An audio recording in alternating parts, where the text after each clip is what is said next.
चलो लेक्चर चालू करूया आजचं आपण. काल आपण 5 पॉइंट कोऑर्डिनेट जिओमेट्री मधली पहिली एक्सरसाइज बघितली, पण आपण नेहमीप्रमाणे आपण जसं ठरवलंय की प्रत्येक लेक्चरची सुरुवात एका चांगल्या कोटने करायची. तर आज आहे 6 डिसेंबर, भारतरत्न डॉक्टर बाबासाहेब आंबेडकर यांचा आज महापरिनिर्वाण दिन. तर आज आपण त्यांच्याच एक छान वाक्याने सुरुवात करूया.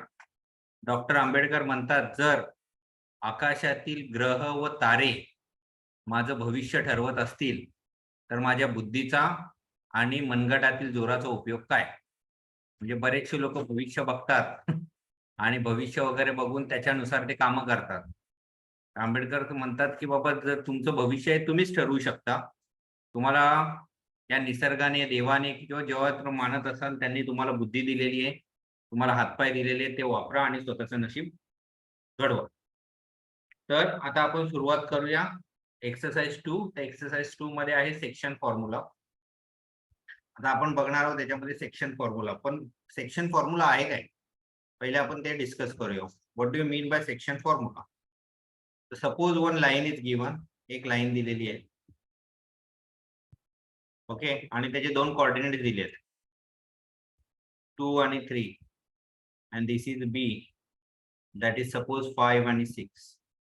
आणि या लाईन वरती कोणता तरी पॉइंट आहे, suppose that point is P, and असं दिलेलं आहे P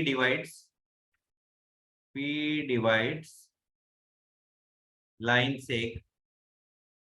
segment AB in ratio 2:3.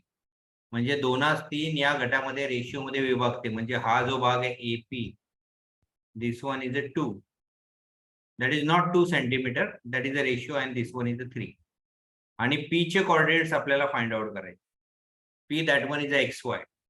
जेव्हा एखाद्या लाईन सेगमेंटला एखादा बिंदू दोन भागामध्ये विभाजित करतो, तर त्याचा उपयोग करून, या सेक्शन फॉर्म्युल्याचा उपयोग करून आपण त्याचे कोऑर्डिनेट शोधू शकतो. मग आता याच्यासाठी हा फॉर्म्युला आहे section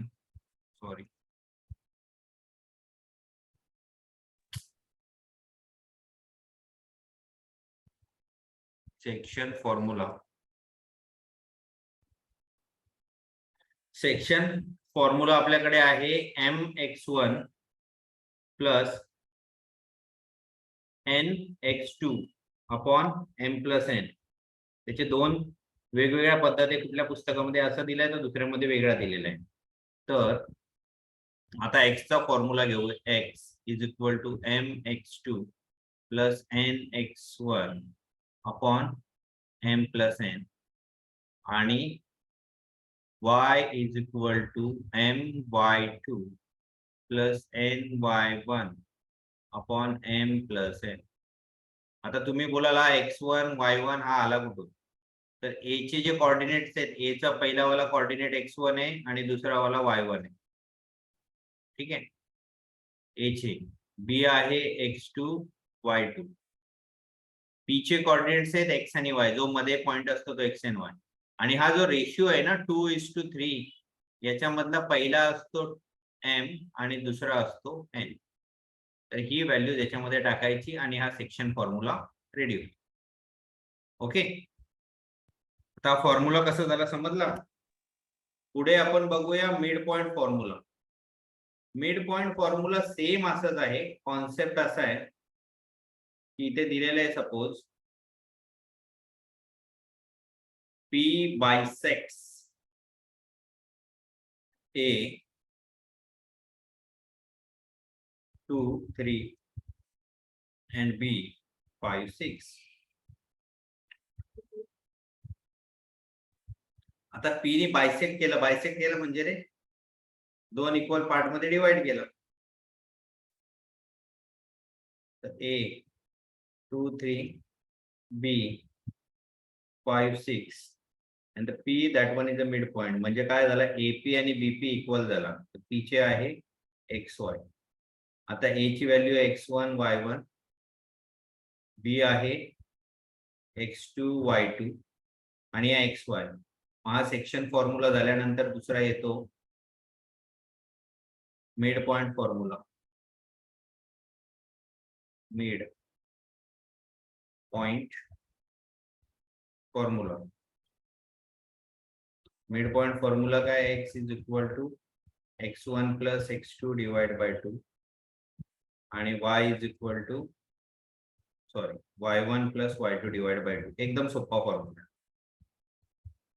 y1 plus y2 divide by 2. This is a mid point formula. आणि तिसरा फॉर्म्युला असतो तो आहे सेंट्रॉइड फॉर्म्युला. सेंट्रॉइड फॉर्म्युला कोणाला माहिती आहे सेंट्रॉइड काय असतं?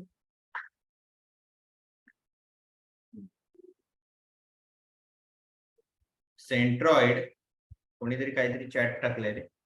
स्विच ऑन द कॅमेरा सांगतोय ईश्वर, पण त्याचं कोणीच ऐकत नाहीये. जाऊ दे, सोडून दे, त्याच्या मागे नको लागू. सेंट्रॉइड काय आहे? जेव्हा एक ट्रायंगल आहे,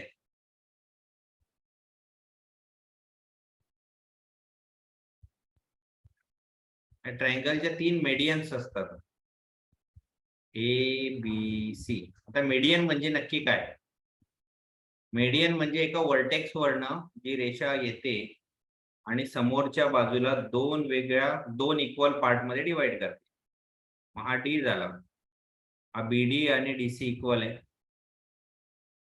असंच बी वरनं एक लाईन होते आणि एसी ला 2 इक्वल पार्ट मध्ये डिवाइड करते. That one is E. मग आता एई आणि सी इक्वल झाला आणि अशीच सी वरनं एक लाईन निघते आणि ए बी ला 2 इक्वल पार्ट मध्ये डिवाइड करते. आता हा पार्ट झाला सपोज एफ. आता एफ आणि पी एफ इक्वल आहे.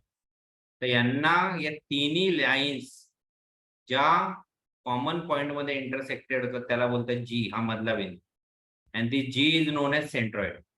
Centroid means intersection of medians. मेडियनचं इंटरसेक्शन. मग आता सेंट्रॉइड फॉर्म्युला काय आहे? Centroid formula x is equal to x1 plus x2 plus x3. x1 plus x2 plus x3 divided by 3, comma y is equal to y1 plus y2 plus y3 divided by 3. असे 3 formula वापरायचे आणि exercise आपल्याला solve करायची. ठीक आहे. आता आपण exercise वर जाऊया. 1 मिनिट. ओके, आता प्रॅक्टिस सेट आपला चालू आहे. Practice set 5.2 question 1. Find the coordinates of P if the P divides line segment joining point A and B in ratio 2:3. आता ते 2:3 इथे व्यवस्थित आलं नाही. आता जेव्हा कधी काही गोष्ट समजायची असते, कधी कधी क्वेश्चन वाचून तो समजत नाही, मग एक डायग्राम बनवून टाकायची. बनवली तरी चालेल, नाही बनवली तरी चालेल. ज्यांना थोडं कळत नसेल, मग आता समजा हा ए असा आहे, -1 आणि 7 आहे. इकडे बी आहे सपोज 4 आणि -3 आणि पी हा कुठेतरी मध्ये यायचा आणि याचा रेशिओ आहे 2:3. मग आता आपल्याकडे व्हॅल्यू आहे x1. किती आहे रे x1? याची व्हॅल्यू -1 आणि y1 7, x2 4, y2 -3, m2 आणि n3. मग आता आपण लिहिणार इकडे बाय सेक्शन फॉर्म्युला. कशाचा आपण कोऑर्डिनेट शोधतोय? पी चे. मग पी लिहिणार आपण xy.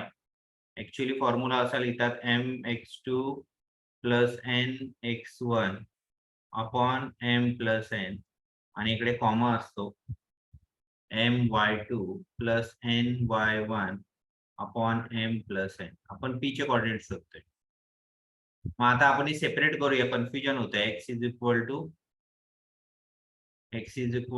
mx2 plus nx1 upon m plus n and y is equal to my2 plus ny1. Separate करून टाकला m आणि x आणि y ला. आता x ची व्हॅल्यू, m ची व्हॅल्यू किती आहे रे 2. m आणि x2 मध्ये काय रिलेशन आहे, मल्टिप्लिकेशन. मग x2 किती आहे 4, n ची व्हॅल्यू काय आहे 3, x1 किती आहे -1 आणि m प्लस n काय येईल 2 प्लस 3. मग 4 2 चा किती झालं, मल्टिप्लाय केला 8 प्लस मायनस मायनस 3 1 जा 3 आणि डिनॉमिनेटरला आलं 5. मग 8 मधनं 3 गेला, राहिला 5/5. मग कॅन्सल झाले 5/5 1. x ची व्हॅल्यू येणार therefore x is equal to 1. ते कॉमा इथे comma. y is equal to m ची व्हॅल्यू 2 आहे, y2 किती आहे -3, n ची व्हॅल्यू 3 आहे, y1 किती आहे 7 आणि खालती m plus n means 2 plus 3. आता 2 3 जा 6 होतं, पण एक -1 प्लस आहे, तर एक -6, 7 3 जा 21 आणि खालती 5. तर 21 - 6 होतं 15. प्लस मायनस मायनस साइन बिगर 1, मोठ्या नंबरचं चिन्ह आणि खालती 5. आता 5च्या पाड्यामध्ये 15 येतात, 5 1 जा 5 3 जा, बरोबर. म्हणून therefore y is equal to 3. मग आता आपल्याला काय प्रश्न विचारलेला, क्वेश्चन काय होता, find the coordinates of p. मग आपण लिहिणार therefore coordinates of p that is, नुसतंच असं जरी लिहिलं आणि p च्या नंतर ब्रॅकेट टाकून व्हॅल्यू लिहायची. पहिली व्हॅल्यू कशाची लिहिणार, x ची, दुसरी व्हॅल्यू लिहिणार y ची, दॅट इज 1 3. संपलं.